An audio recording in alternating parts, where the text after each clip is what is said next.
महाराज जी। महाराज जी आपके चरणों में कोटि कोटि प्रणाम। महाराज जी, सीता राम चरण रति मोरे दिन बड़े अनुग्रह तोरे। जी, सीता राम जी के चरणों में प्रेम कैसे प्राप्त हो महाराज जी? सीताराम सीताराम सीताराम नाम जप करो और हनुमान जी की महाराज की आराधना करो, क्योंकि राम रसायन तुम्हारे पासा। भगवान सिया राम जी का प्रेम रस हनुमान जी के पास है, वो जिसको चाहे दे सकते हैं। इसलिए हनुमान जी की आराधना करो और सीताराम नाम का जप करो और रामचरितमानस का गायन करो। रामचरितमानस पढ़ते हो? है नहीं, इतना पढ़ो कि नशा हो जाए, भगवान का चरित्र गायन और सुनने का नशा हो जाए। जब खाली बैठे हैं तो बस शुरू कर रहे हैं भगवान के चरित्र। भगवान के चरित्र में ही प्रेम छुपा हुआ है, भगवान के चरित्र में ही शरणागति है, भगवान के चरित्र से ही पूर्णता है। बड़े बड़े दुखों का नाश हो जाता है भगवान के। रामचंद्र गुण बरने लागा, सुनते ही सीता कर दुख भागा। भगवान का जब हम चरित्र वर्णन करते हैं तो हमारा सब दुख नष्ट हो जाता है। सिया जी के दुख का कौन भगवान का यश वर्णन करने लगा? इस लंका में कौन आकर अमृत शब्द उच्चारण करने लगा? रामचंद्र गुण वर्णय लागा, सुनते ही सीता कर दुख भागा। तो भगवान के पावन चरित्रों का गायन, रामचरितमानस तो सरल भाषा में वेद है।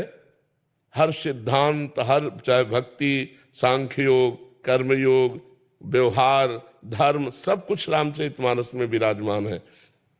और अपने हिंदुस्तान में तो हिंदी भाषा आती ही है, तो इतनी सरल भाषा में, अवधी भाषा में है कि सबको समझ में आ जाता है। तो हमें लगता है कि आप जो रामोपासक भगवान श्री राम से प्रेम प्राप्त करना चाहते, उनको सीताराम नाम का जप करना चाहिए, रामचरितमानस का पाठ करना चाहिए, गायन करना चाहिए, श्रवण करना चाहिए, मनन करना चाहिए और हनुमान जी महाराज के चरणों में आश्रय रखे, क्योंकि हनुमान जी की कृपा से सिया राम के चरणों में प्रीति प्राप्त होती है। गौरव कुशवाहा जी, मेरठ से। जय श्री राम। जय श्री राम महाराज जी। महाराज जी, मैं बहुत संशय में हूँ, ना तो मैं आपको छोड़ सकता हूँ ना ही मैं राम नाम को। मैं आपके अलावा कहीं और से दीक्षा भी नहीं ले। परेशानी क्या है? सिया राम जपो, सिया राम जपो। महाराज जी, जैसा आप बोलते हो कि किसी राम नाम वाले से वो लेनी पड़ेगी। नहीं, जब मंत्र की बात आती है ना, तब हम कहते हैं। अब जैसे भगवान के राम नाम में अपार सामर्थ्य है। राम भी नहीं कह पाते थे, मरा कहा तो ब्रह्म ऋषि हो गए। तो तुम सिया राम जपोगे, तुम्हारा कल्याण नहीं हो जाएगा? तो मान लो, इसी को गुरु मंत्र मान लो और हमारे प्रतिभाव रख लो कि गुरु है, और सिया राम जपो, कोई संशय नहीं। ठीक है? अभी बताओ, संशय रह गया? नहीं महाराज। बस फिर जपो, आप ही हो सब कुछ। नाम जप से सब ठीक हो जाएगा। आप सिया राम जपो, ठीक है? निशिका गुप्ता जी। महाराज जी आपके चरणों में कोटि कोटि प्रणाम। महाराज जी, क्या स्नान के समय या स्नान के तुरंत बाद बाथरूम में यदि नाम लें, जैसे राम नाम अंदर करें, तो ये सही या गलत है? ये तो बाथरूम में भी कीजिए, शौचालय में बैठे तो भी कीजिए।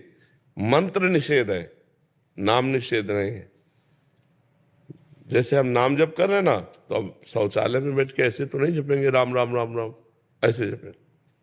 अब अंदर जो हमारे चल रहा है उसके लिए निषेध। अपवित्र पवित्रो वा सर्वावस्थांगतोपि वह यह स्मरेत पुंडरीकाक्षम सवायाभ्यंतर शुचि।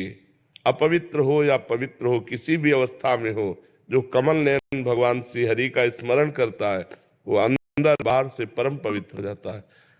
शौचालय और बाथरूम में हम मंत्र नहीं जप सकते कैसे भी, लेकिन नाम जप कर सकते हैं। नाम हर समय, हर मान लो शौचालय में दिल फेल हो गया, हार्ट अटैक हो गया, तो क्या करेंगे? तो हम वहां भी राम राम, हरि हरि, राधा राधा नाम जप करते हुए शौच क्रिया आदि से निवृत्ति, स्नान आदि करके जब बाहर आए तब मंत्र जपने लगे।